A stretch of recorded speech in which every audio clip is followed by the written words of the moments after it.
Viewers, thanks for staying with Sunrise. Now, our guest has released her debut novel on December 7th, 2021, and it's entitled Come With the Fire, which focuses on the positive experiences she had while living in Jamaica and how she, has taken them with her to Canada.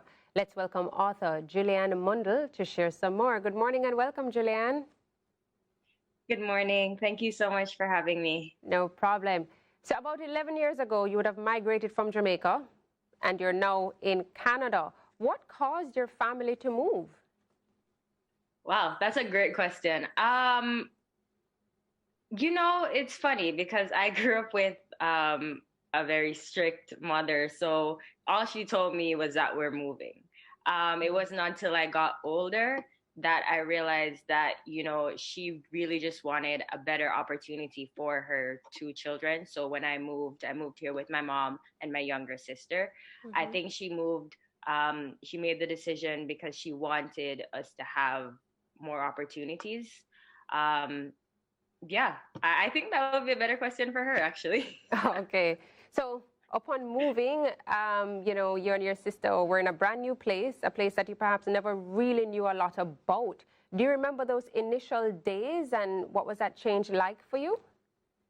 I do remember. I remember wearing a winter jacket in August because we moved in August and I was like, it is so cold. I don't like it. And now looking back, I'm just like, what?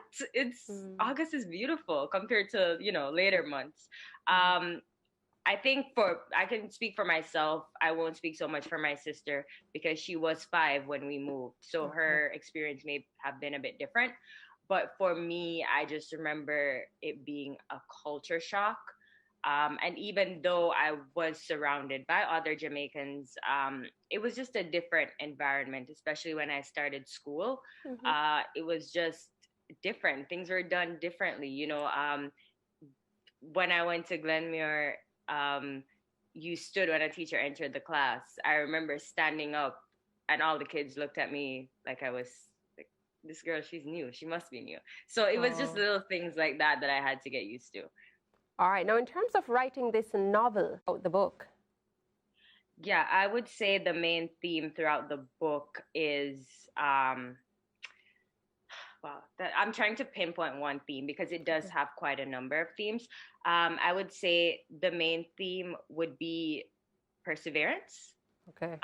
So the main character, Emily, throughout the book, she faces many adversities.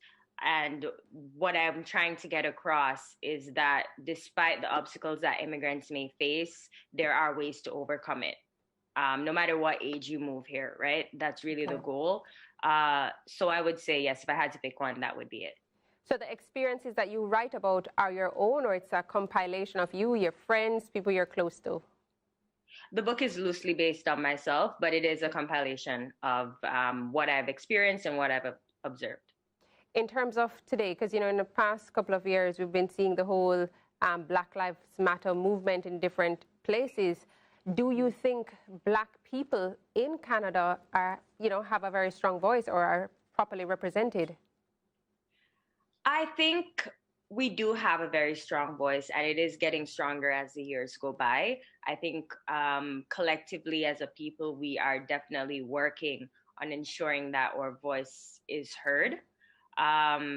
It is challenging. There are challenges that we face, but I think, and this is just based on conversations I've had with other people, I think because of that, we are pushing forward. So I would say yes, collectively, we are working on that, yes. You're currently a member of the Jamaican diaspora in Toronto. What has that been like?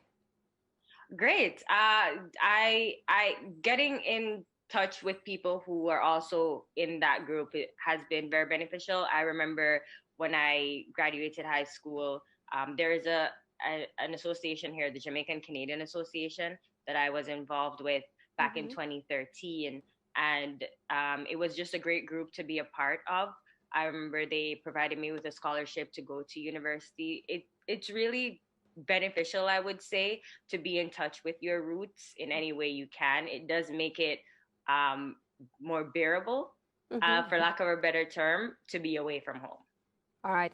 So back to the book a little bit, you say it's loosely based on your experiences. What kind of book is it? Is it just like a journal? Is it a story? Do we have a reflective section if we're reading it? Walk me through. It's a young adult fiction novel.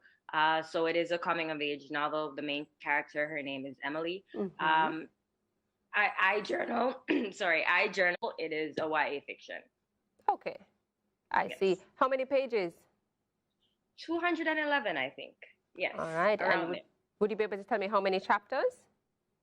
15. 15 chapters, about 211 pages. And where is the book currently available for sale? The book is available on Amazon, Amazon Canada, and Amazon US, as well as Barnes & Noble's website. All right. And did you ever really imagine that you'd be an author? No. No. I've been writing since I was 6, but I will be honest, it was not until COVID hit and Ontario shut down that I really put my writing or put the thought into publishing. I was always going to just write for myself. But when COVID happened, I was like, you know what? Let's do something new. And that's how it came about. In terms of now being vulnerable and, you know, sharing all of this, because everyone, the people you liked and even disliked, will now be reading something that's loosely based on your life. How did that make you feel, and what has the support been like around you? Very nervous. Very, very nervous. I was very hesitant many times, even going through the process when we were close to publishing. I was very nervous to just kind of put a stop to it all. When I just got to the point where I was overthinking, I was like, why am I, doing all of this? But the important thing to remember is that it is fiction. So it's loosely based on myself, not completely, right? The support has been way better than I could have ever asked for, exceeded my expectations. I have been very blessed to have a very supportive family. My mom, my husband, my parents-in-law, they're so supportive of me. I'm just very grateful. If there's one piece of advice that you would give to, let's say, a 15-year-old that is now migrating from Jamaica to Canada, what would that piece of advice be? A piece of advice I would give is remember who you are, stay grounded, because it is very easy to be swayed when you're thrown into a different culture. When you just want to fit in, when you just want to belong, it's very easy to conform, I guess. But just remember your roots, remember who you are, stay true to yourself always. The title of the book is Come With the Fire. Was that inspired by anything, any song, anyone? That is a great question. So the original yes, I was in the realm of fire for sure. But there's another novel that has a close title. So it was actually my book coach who named the chapters. And when I saw one of the chapters, I was like, that's it. Come with the fire. And she's like, are you sure? I'm not. And I'm like, that's it. We're going to come with the fire. It represents the Jamaican spirit, how we're bold and very fiery. Definitely. And you will see it throughout the book. You will for me personally, even rereading it, there are many ways that you can think that the title, you can see, the title came from this passage or this passage. So I think the title is very fitting. All right. Well, Julian, you're doing such an amazing job, transitioning so well, finding your place, and even just sharing about these experiences to hopefully inspire others. If we would like to follow your journey on social media or, see the journey of the book, where can we go? You can follow me on Instagram and Twitter at @CJulianWright. Julian Wright. Okay. Yeah.